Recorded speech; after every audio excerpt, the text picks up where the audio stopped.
remains to be done.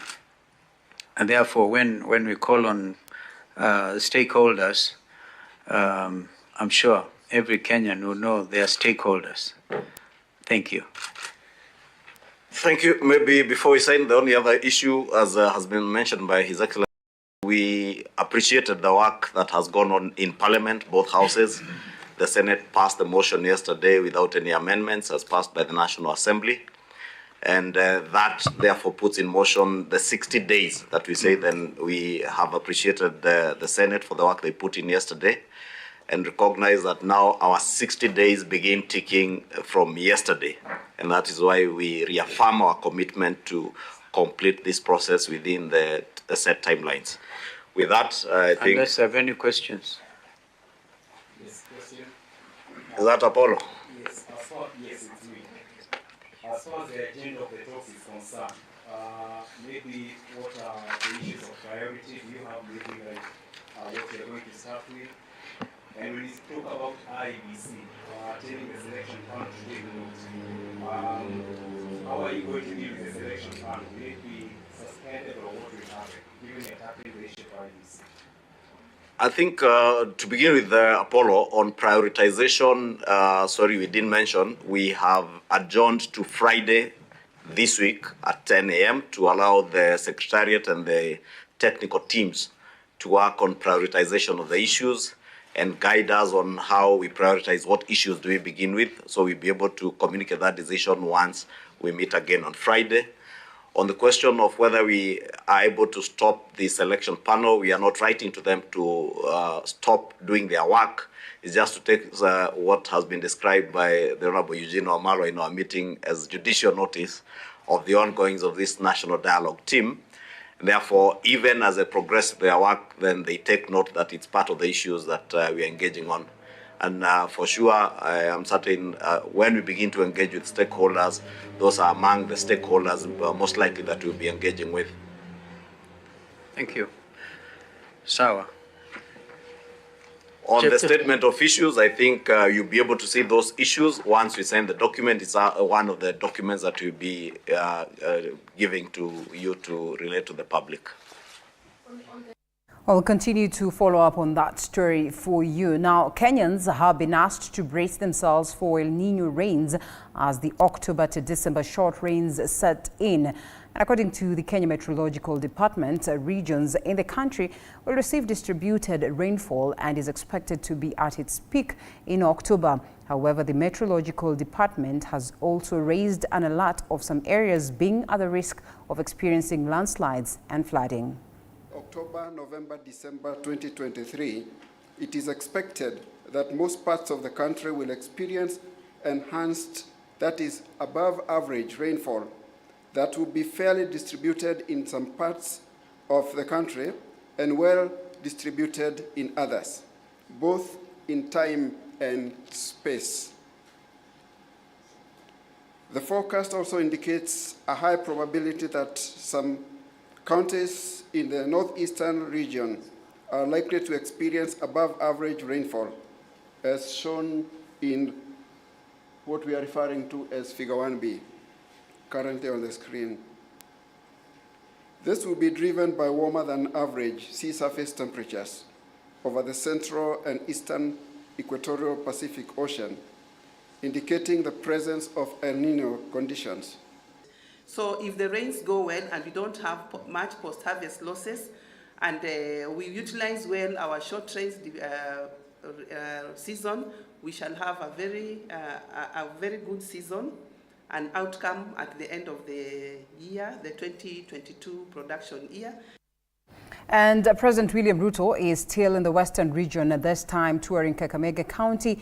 And at the moment, the president is presiding over the groundbreaking ceremony of the Kakamega County Aggregation and Industrial Park in Lukiani. Let us listen in to that. Ndio ile pesa mkulima kwa mazao yake anapata iongezeke. Na vile vile hii facility hapa tutakuwa na ajira ya vijana karibu 1000 hapa peke yake. Na vile vile tunataka kupanga vile tutakuwa na exports ya products ya taifa letu la Kenya. Kwa hivyo tumekuja hapa na mimi nafurahi kwamba sote kutoka gavana wenu, wabunge wenu na kila mtu tumesikilizana ya kwamba hii kazi tutafanya kwa pamoja. Vile vile nimewasikiza kwa makini, tuliongea hapa, mnajua sisi ni wakulima sisi wote. Watu wa hapa Likuyani na watu wa Sugoi ni watu majirani. Si namna hiyo? Na sisi wote ni mahali ambapo tunazalisha chakula kingi katika Kenya. Mimi nawapongeza wakulima wa hapa Kakamega kwa sababu mumetumia mbolea nyingi sana kuzalisha chakula yenu hapa ambayo itatusaidia kufikisha Kenya. Nimetembea hapa barabarani lakini kidogo naona kuna mahindi hapa haijatumia mbolea ya kutosha. Unajua mimi ni mkulima, najua kupima. Nimeona mtu hapa ametumia nusu gunia tu peke yake hapo.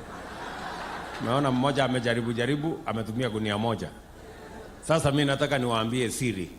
Si ndio? Tukienda mbele, shamba tunapanda na gunia ngapi? 2 ya mbolea. Alafu tunaweka top dressing gunia 1 ama gunia 1.5. Hapa mahali tunavuna saizi magunia 10-15, tutavuna magunia 25 tukielekea 30. Sikizeni mashemeji, shamba ni ile ile, si ndio? Hatusemi uongeze shamba. Kulima ni ile ile, kupalilia ni ile ile, lakini ukiongeza magunia 2 ya mbolea utafuna badala ya magunia 15 utafikisha 30. Hiyo hesabu ni ngumu kweli? Sio hesabu ni rahisi. Na ndio sababu mimi nang'ang'ana kulete bei ya mbolea chini. Si ile mbolea tulikuwa tunanunua hapa Moi's Bridge ama Matunda shilingi 6,000-7,000. Leo mwaka huu tuliteremsha mpaka 3,500. Saa hizi nimeteremsha imekuja 2,500. Ndio? So mtajipanga. Kwa sababu unajua ukivuna magunia 15 kwa ile shamba yako eka moja na uvune magunia 30, hapo kwa 30 ndio mangondo inajaa kwa. Well, with schools reopening for the 3rd term this week, many parents are feeling the heat of the high cost of living. Some parents are still struggling to get the school fees for their children after schools adjusted their fees and altered the structure to accommodate the students during this very period. Some have lost hope, saying that they are depending on well-wishers to help them so that their children can be able to continue with their education. Have a look. At the home of Lawrence Wairimu Mwangi, here at Embakasi West, Nairobi County, Hassan is arranging his books, hoping and praying that a good Samaritan will cater for his school fees so that he can complete his final term in high school. Secondary alikuwa anafungua shule leo. Hakuenda shule sababu hakufungua shule na wale wengine sababu ya Kalo. Sasa nang'ang'ana kutafuta kidogo ili nitapata ndio arudi. Florence, a widow who has 2 sons, is now at a dilemma. Her son has not resumed school yet, and at the moment she is doubtful if he will resume school like his friends. Sasa ile pesa mimi sijalipa ni ya this term na last term ya 18,170. Hiyo ndio pesa sijalipa. Nimejaribu kuongea na watu wetu, kila mtu analia hana pesa. Hivyo. The high cost of living has made it even more difficult for parents and even the school administration to take care of the children. Her only hope now is Yoba tu mtu ajitokeze amlipie tu hizo term 2. Asome. Amalize sababu anapenda masomo. Na niko sure atapita vizuri. Sipo alisema ukuwe na 0 balance ama ukuwe umebakisha balance ya 200. Hata ukibakisha kuanzia 1,000 mtoto anatumwa nyumbani. On the other hand, Felista Mbithe, a single mother of 2, is having a hard time coming up with school fees for her 2 children, and her only prayer is to be heard. Kama kuna mtu anaweza nipea kazi tu ni satisfy watoto. At least nione wanakula vizuri, wanavaa vizuri. As she prepares a son who is in class 8, she hopes the government can intervene. Ni government ijali mwananchi wa kawaida, kwa sababu tunaumia sana kusema ukweli, na school fees waache kupandisha, kwa sababu wanapopandisha school fees na kila kitu inakuwa hali mbaya. This is the plight of Florence, a widow who has 2 sons. The first one has completed his secondary school education, but the second one is yet to sit for his KCSE exams. Her only hope is that someone will come up and help her to pay the school fees for her last-born son. Vera Alberta, TV47, Nairobi. Thanks, Vera, for that. Now, the spouse of Deputy President Pastor Dorcas Rigathi has launched the Mombasa Medical Camp, a target to those who are addicted to alcohol, drugs and substance abuse in the county. Speaking during the launch, Pastor Dorcas called for collaborative efforts among all stakeholders to dignify the levels and the lives of the addicts, urging the residents to embrace responsibility to save the African boy. This is in line with her Boy Child initiative that aims to dignify the lives of thousands of youth across the country. We can no longer have a nation or afford to sit pretty and assume somewhere, somehow, somewhere, somebody will save our children. There is nobody who is going to come from abroad to save these children. It is you and I, it is our responsibility as Kenyans, as Africans, to save the African boy, the African child. It is our future. Itaacha saa ile mumetoka kwa hizo streets na mmetoka kwa hii miadarati. Si niliwaambia nitakimbizana na mnyinyi? Nitakuwa hapo. Kwa majina yangu mimi ni Faraji Atani Mbarak, mzee wa mtaa Kenjaro Village. Nashukuru sana kwa huduma za mama. Tunashukuru sana kwa mambo aliyotuletea hapa, na bado tuna imani na mengi yale aliyotuahidi kuwa yatayatimiza. Jina langu naitwa Ahmed Salim. Nimetumia madarati kwa zaidi ya miaka 18 na mimi ni mkazi wa Kinjaro na niko maeneo ya Shimanzi area.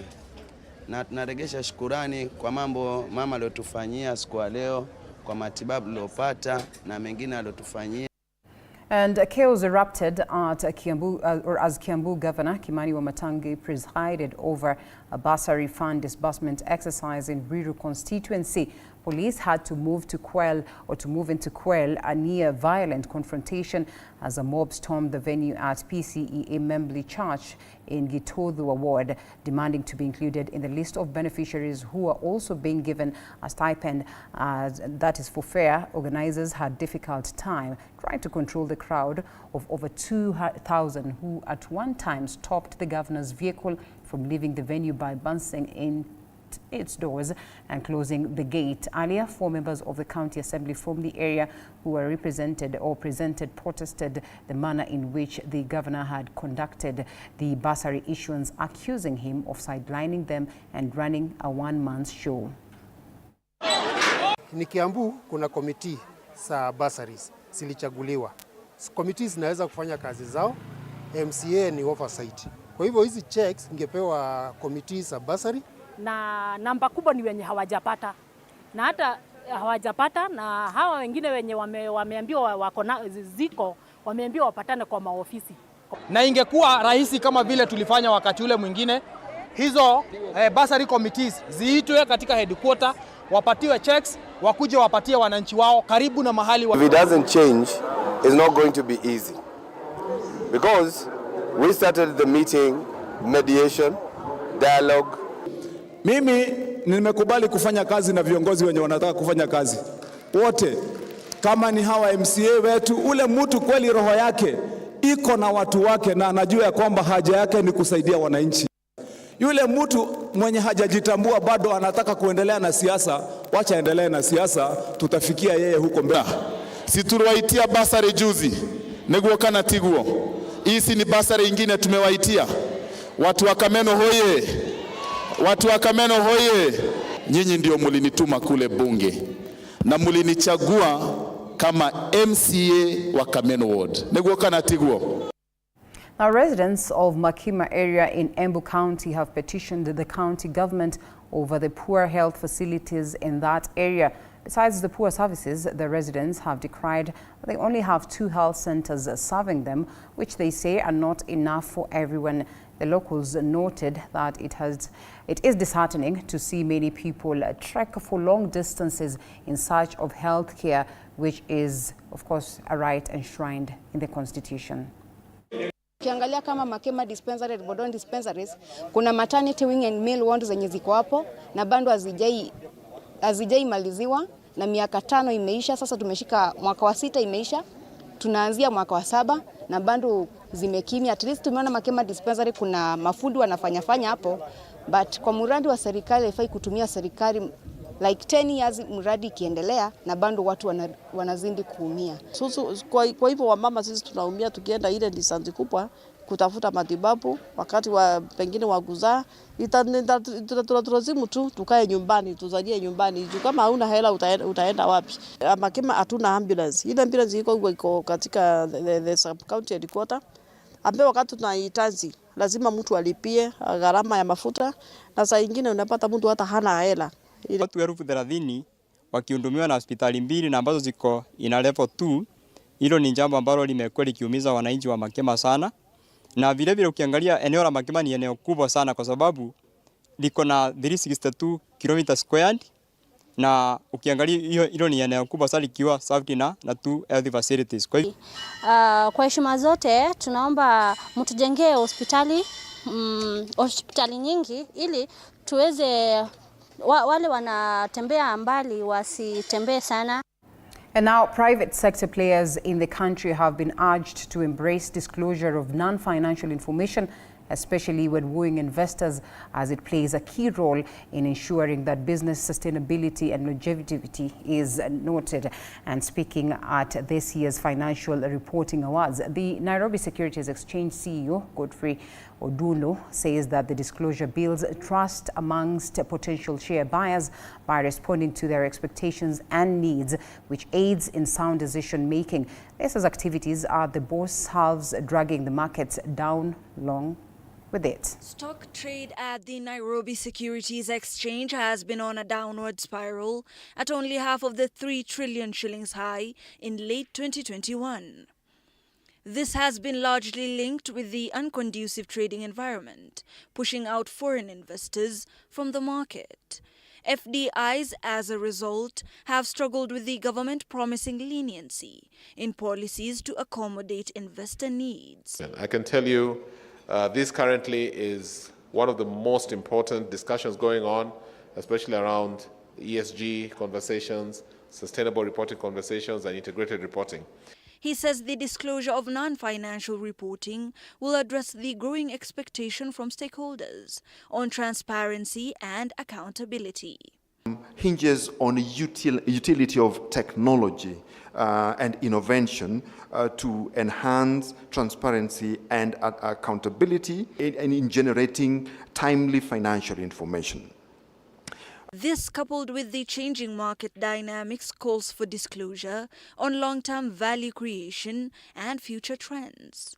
The disclosure of non-financial information will restore trust in businesses, reinforce the stability and predictability of business performance. The Executive Committee has also taken the decision to automate the various processes, including the core evaluation process. The National Treasury is also making final touches on modalities of transitioning the country from cash to accrual accounting, where public sector entities have been advised to strike a balance in reporting financial and non-financial information. Hibak Said for TV47. Now, members of Kilifi County Assembly have threatened to lock out entrepreneurs from outside Kilifi County that is from doing business with the county government in efforts to create more opportunities to the locals. Led by Watamu Ward MCA Ibrahim Matumbo, says, of course, powerful business people from other counties have taken over and used their influence to win most of the big tenders. The members of county assemblies also pledged their full support to Governor Mung'aro in his efforts to fight graft, which he demonstrated after suspending senior procurement officers last week.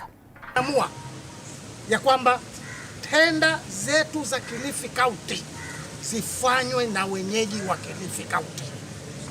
Wa Mombasa aende Mombasa akatafute tenda Mombasa. Wa Lamu aende Lamu akatafute tenda Lamu. Wa Rift Valley aende Rift Valley akatafute tenda.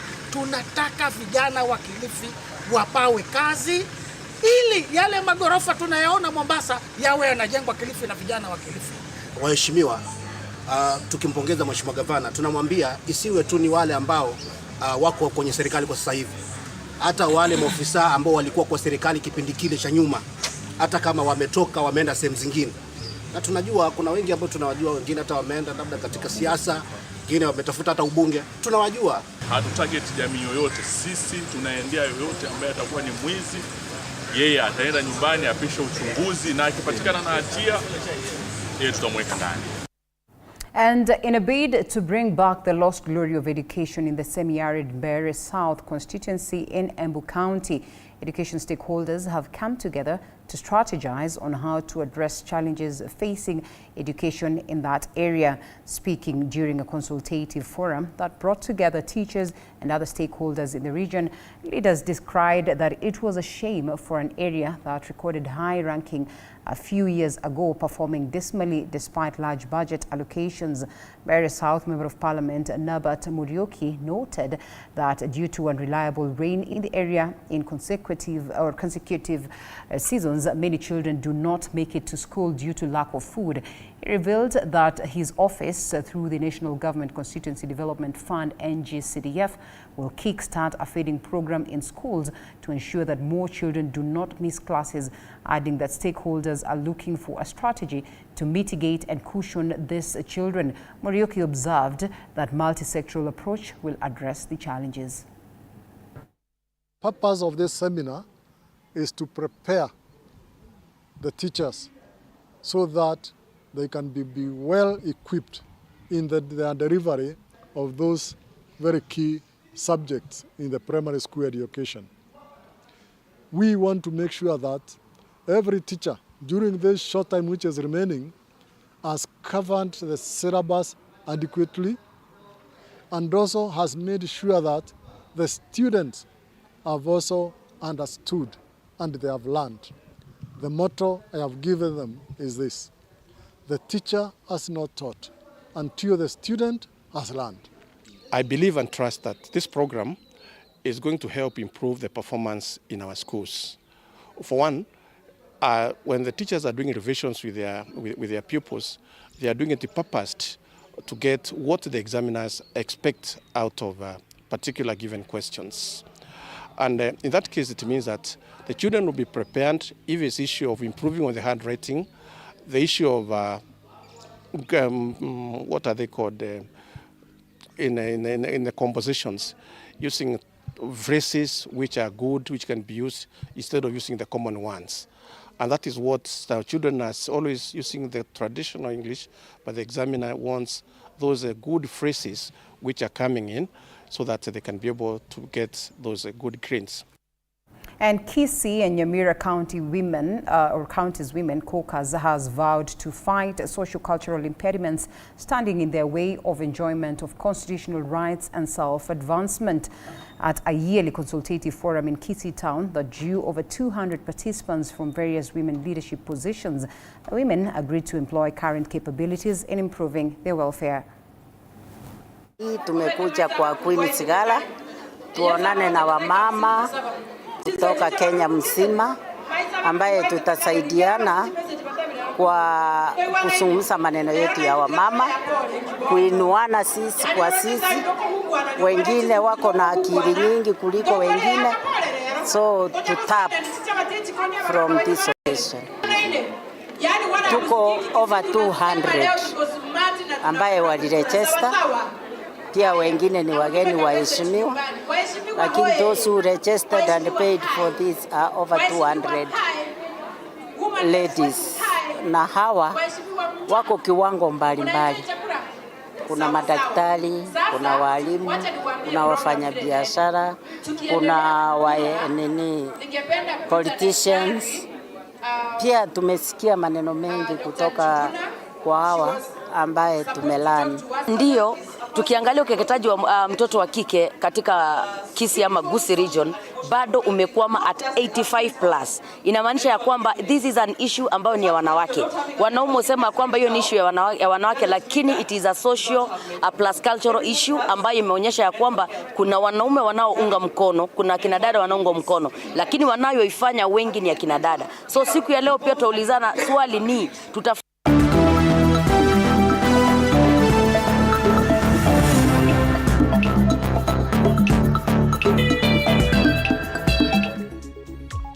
And from that girl power moment, we now get sporty. Kenya Boxing Federation President Ruben Dolo has called upon the Ministry of Sport to support the sport. Speaking during a training session in Nairobi, Dolo expressed his disappointment over what he terms as neglect of boxing, which he says has affected the performance of talented boxers in the country.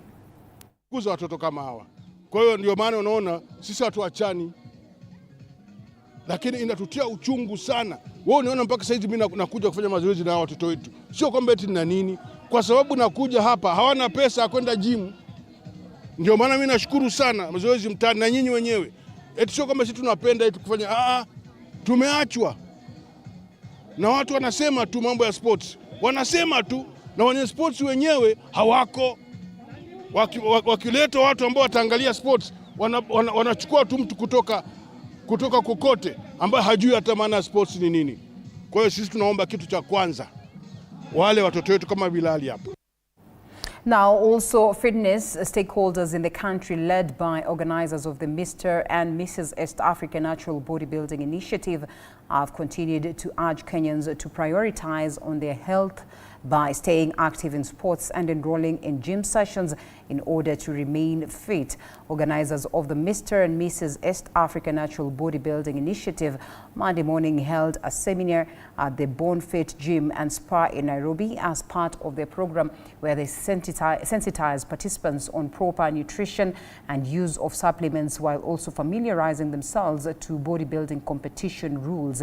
The climax to the seminars will see the Mr. and Mrs. East Africa Natural Bodybuilding Contest being held on 7th October this year at the Rupa's Fun and Fitness Center in Eldoret, Uasin Gishu County. The main purpose of the seminars that we have been hosting in different towns across the nation is just to empower the bodybuilders, for them to get to know on how they are going to train, and also for them to get to know that bodybuilding, it can be taken as a sport, just as football, athletes, and through it they can be able to earn something for themselves. The government is supporting this initiative whereby athletes are having mental stability, working with body fitness, going hand in hand with mental stability through natural use of supplements or other bodybuilding foods. Fitness is not just about having good bodies or lifting weights or doing those reps, but it's about a whole package of mental, physical, and spiritual well-being. And that's what our philosophy has been for past 2 years. Events empower youth and athletes to know what they should be using and what they should not be using. And just in general, it promotes